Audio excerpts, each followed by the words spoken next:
aconteceu. A nossa live caiu novamente, né? Porque depois de 40 minutos ela cai novamente, tá bom? A gente vai voltando para os nossos 10 minutos finais para a gente falar um pouco sobre a Guerra dos 100 Anos, certo?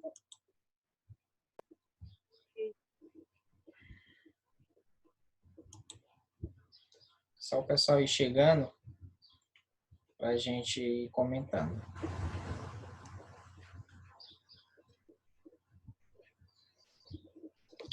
Quem leu essa parte da Guerra dos 100 Anos? O que vocês compreenderam?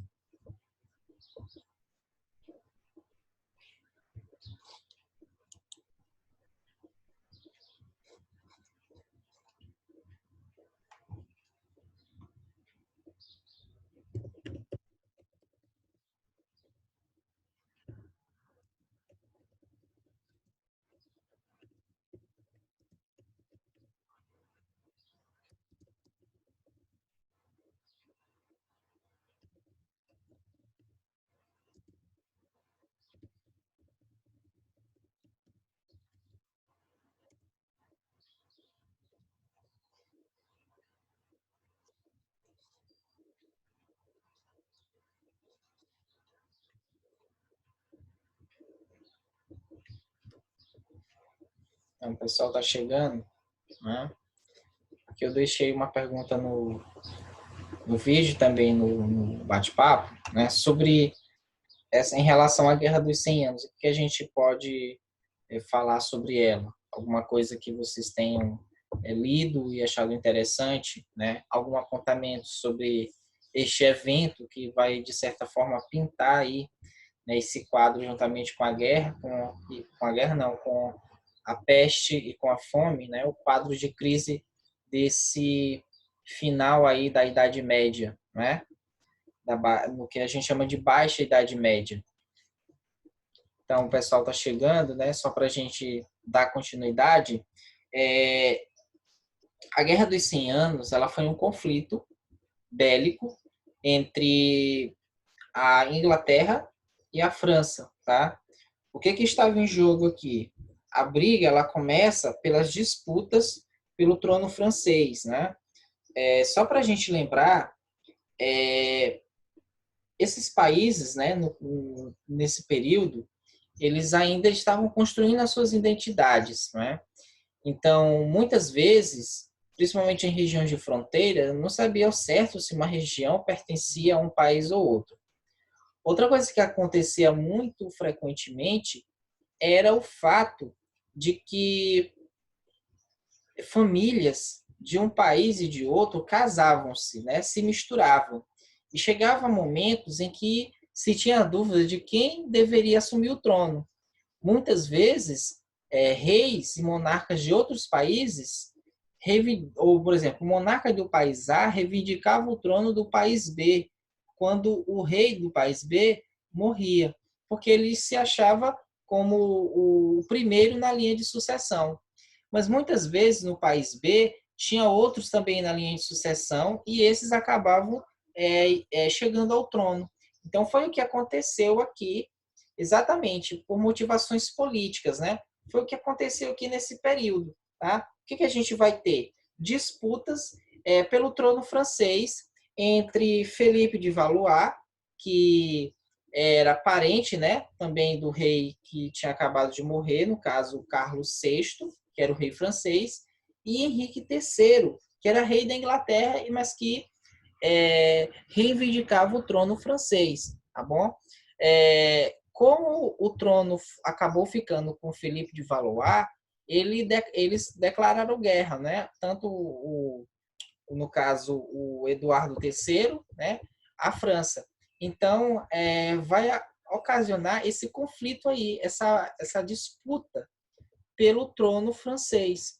Além disso, a gente tem também uma disputa pela região de Flandres, que é uma região fronteiriça entre a França e a Inglaterra. Era uma região que pertencia à França, mas que economicamente estava ligado à Inglaterra. Então, ao longo desses 100 anos, vários reis, né, franceses e ingleses vão aí entrar nesse conflito e vão até morrer durante esse conflito, e a guerra perdura por todo esse tempo. No final, quem vencerá a guerra? A França, né? Ela acaba vencendo esta guerra, e aí a gente tem a figura da Joana d'Arc, que era uma guerreira que mobilizou, né, camadas populares para estar na guerra contra a Inglaterra. Mais tarde, a Joana d'Arc ela será morta e será queimada na fogueira, acusada de bruxaria, tá? São algumas questões que acontecem nesse momento. Mas é muito interessante perceber nessa época, né, a figura forte dessa mulher que foi Joana d'Arc, tá? Com o fim da guerra, com o fim da Guerra dos 100 anos, a gente vai ter algumas consequências, né? Como, por exemplo, as consequências que essa guerra deixa. As várias mortes, milhares de mortes, tanto de um lado como de outro, o enfraquecimento dessas nações, principalmente das camadas da nobreza, né? Os senhores feudais. A gente vai ver a desordem se instalando nessas sociedades, principalmente revoltas camponesas, como as jaqueries, que eram revoltas dos camponeses contra os aumentos de impostos dos nobres, né? Que estavam passando por uma crise. Então, eles aumentaram os impostos feudais e os camponeses, os servos, se revoltaram. Aí a gente vai ter essas revoltas, esse enfraquecimento paulatino da nobreza. A gente vai ter o fortalecimento das monarquias, né, principalmente dos reis que mais tarde serão conhecidos como reis absolutistas. E a gente vai ter um momento de transição aqui da Idade Média para a Idade Moderna, tá certo? Esse período todo aqui que a gente está chamando de período de crise, né? É o período também da crise do feudalismo. É quando as bases feudais começam a se fragmentar, começam a serem destruídas. E esse momento, né, esse momento que a gente está chamando aqui de crise do século XIV, é um vamos dizer assim, das explicações que a gente entende para que toda a Idade Média seja chamada de Idade das Trevas.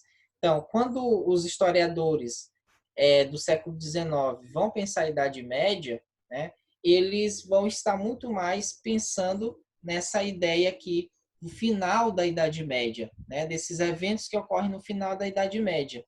Os renascentistas, quando eles olham para a Idade Média como uma era de trevas, eles estão olhando exatamente para esses séculos finais, né, esquecendo todo o percurso do período medieval. Então, a Idade Média ela tem essa pencha, né, essa parte negativa de ser chamado de Idade das Trevas, muito por conta do seu final, tá? Desse momento final aí que vai levar, de certa forma, a esse alastramento da fome, das epidemias, das guerras, né?